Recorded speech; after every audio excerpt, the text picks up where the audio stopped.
take the end consumer perspective, right now circularity is like super boosted, it's the buzzword and it's supposed to be the solution for everything. And when I have a look at advertising, especially from European brands, I see a lot of advertising, I call it greenwashing, around circular products.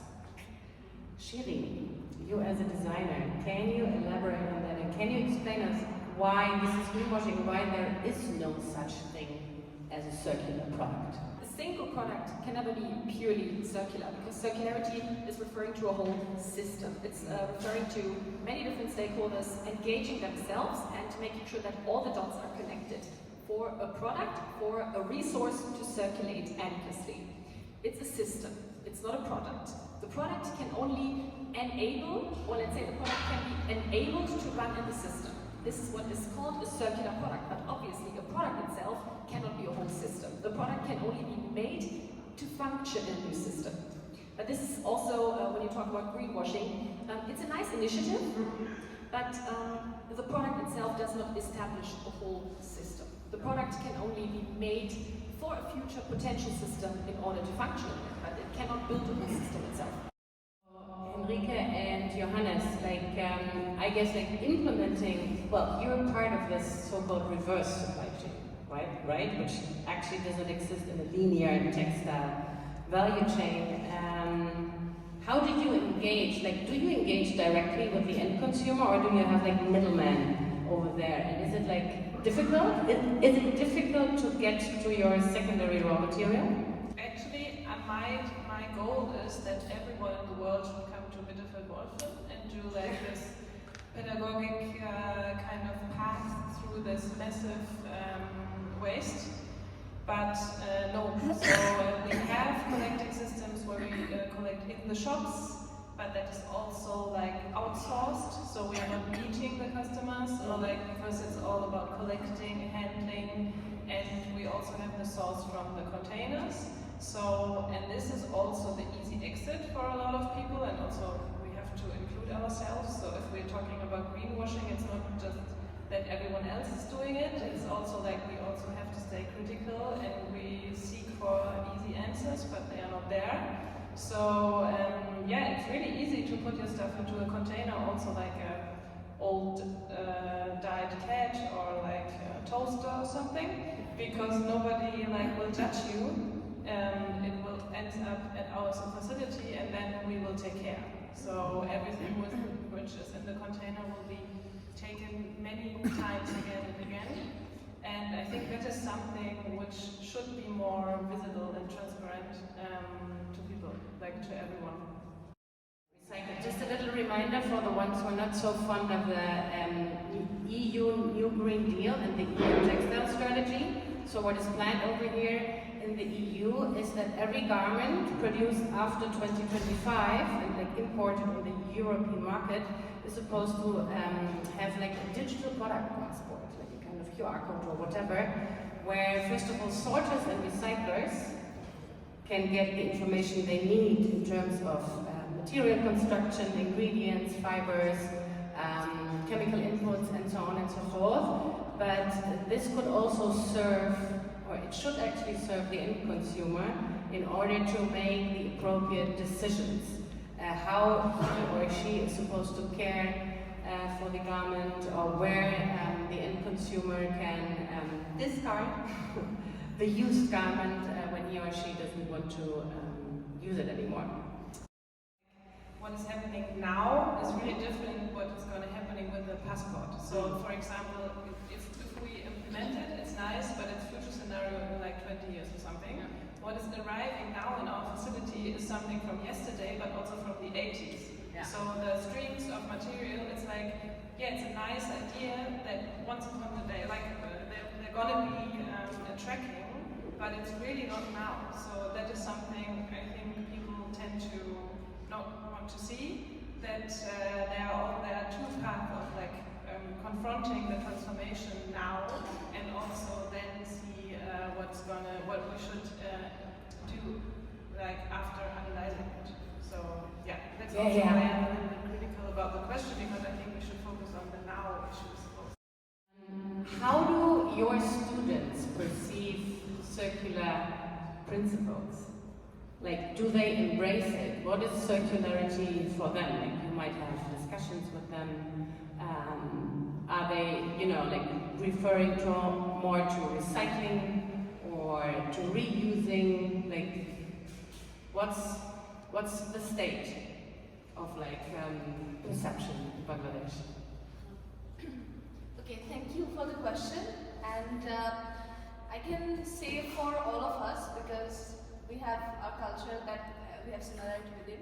So I would say, for example, we Bengali girls, it's a dream, and for us to wear our mother's saris. If you all know a sari, so we perceive that piece of clothing as something very valuable for us. And I also have a sari from my grandmother. So it's like there also we see that as something we need to cherish. And even after we're done with the sari, wearing purpose, we sometimes use it to make a cover of quilt. If someone has seen with the Bokshikatha design, yeah. So we take it even further.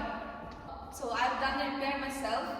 So we have within our culture this reuse, repair thing within us. Thank you, Farzana. Just to add one thing with Farzana, there is a culture of reusing clothes in our university also.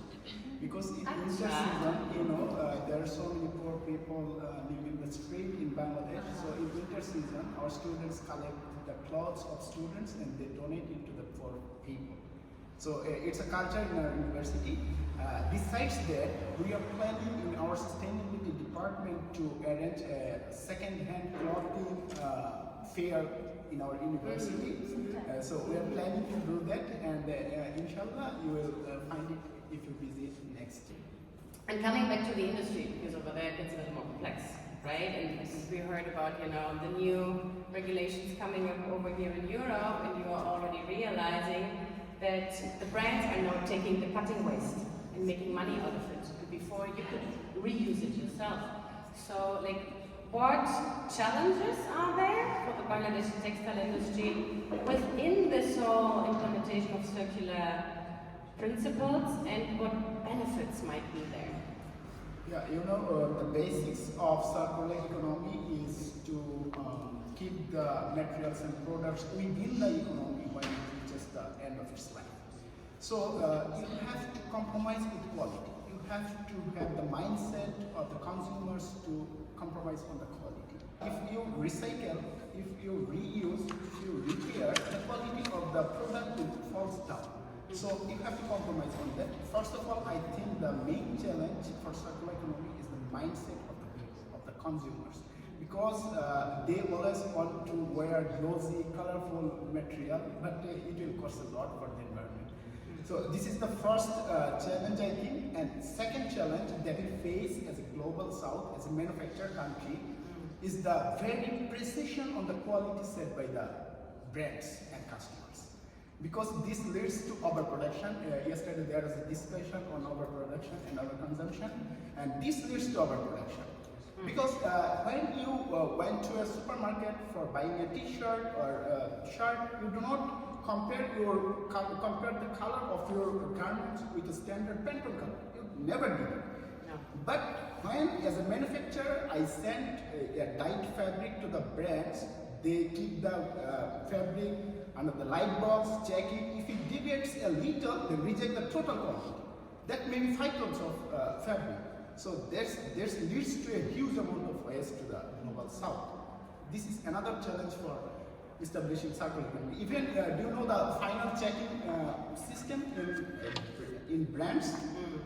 They just check randomly. Suppose you have 10 pieces of fabric, they check 100 or 200 pieces of fabric, of garments.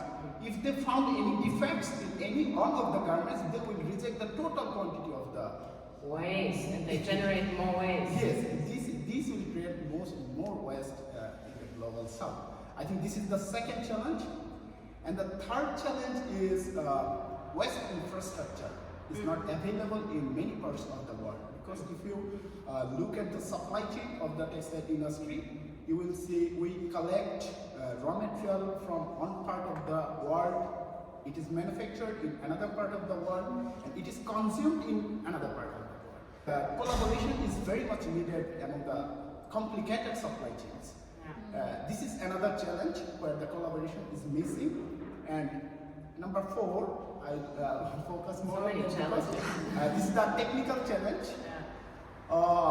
This is the recycling facility that is not good enough to fulfill the requirements of consumers. Consumers may have demanding, but we the technical people, we the researchers have the responsibility to improve the quality of the recycling.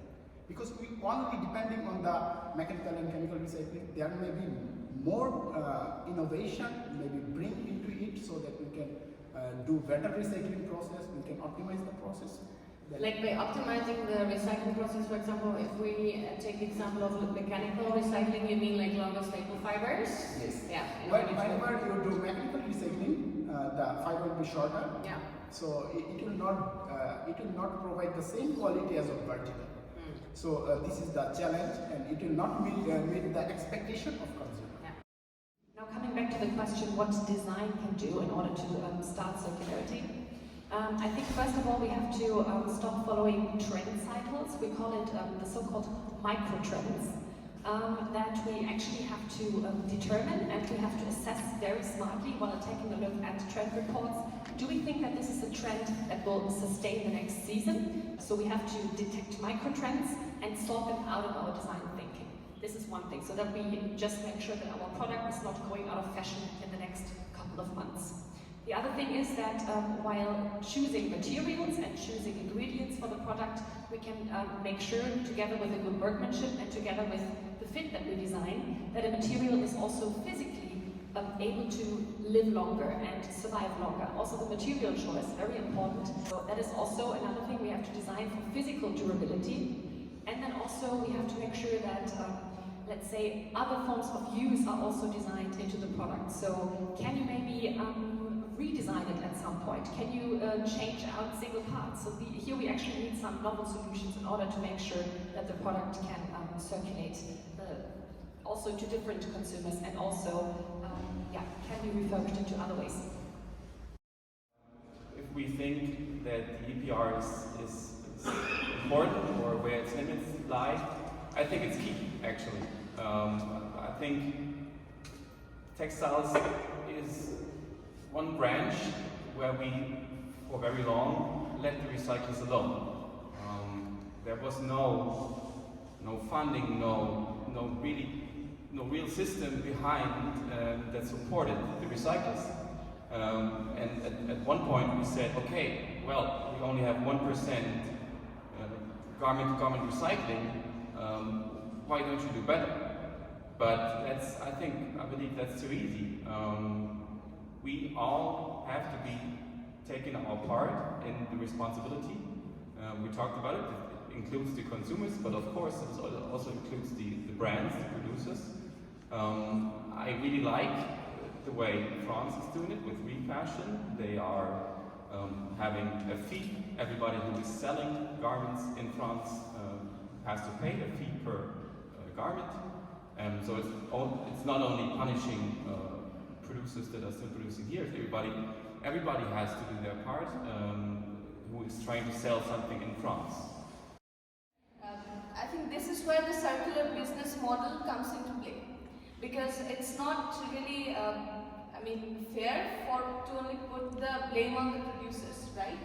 As the manufacturers, some responsibility has to be taken there, and now we have kind of a model where from the global south, the British production happens and then goes to the north, like there the consumption happens, but there has to be a model where we can collect all of the clothing from the north, and it's for debate if the manufacturing of the recycling is for the south or the north.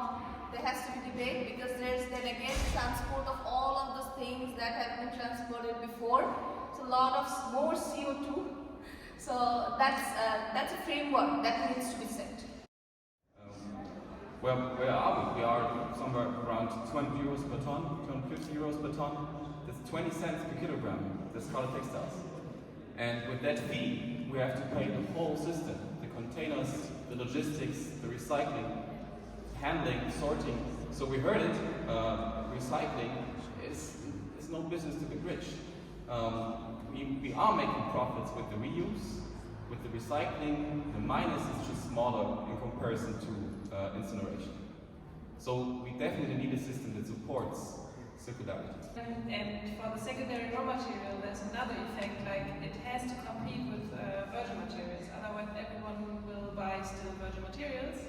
And so we are with the prices even lower as it is. So that's a really strong going down of prices. It detects wavelength within the surface in a certain density. So for example, if you have two multi-layers, problem. If you have elastan within the fiber, problem. So, and that is also something really interesting for the feedback from the customers from us, that there is the need for pure materials, there should be no elastan, but then in the second step the labels will implement elastan again, and that's something really crucial to go all the path, then to have elastan again in the fiber, and then in 50 years we have the same problem. So there is something going on, so there is hope. We are, for example, for the chemical recycling in really close contact to the companies who are processing our fibers, and they give like feedback on how pure it is and how successful the sorting is. And there is a threshold which is changing right now. So it was kind of purity demand of 95, but then it's going down at least at 87, and that's really nice.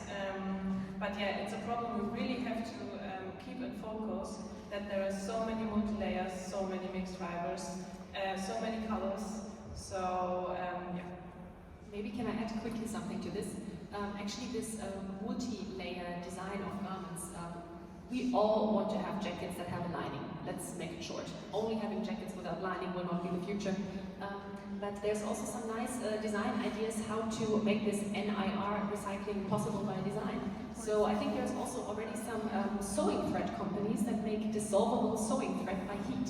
So you can actually design a product in a modular way that is then heated, and then the lining, which has a different fabric, will come off very easily, then the outer shell, and then you have separate parts. And then you can put it through the NIR scanner, and then it's recycling.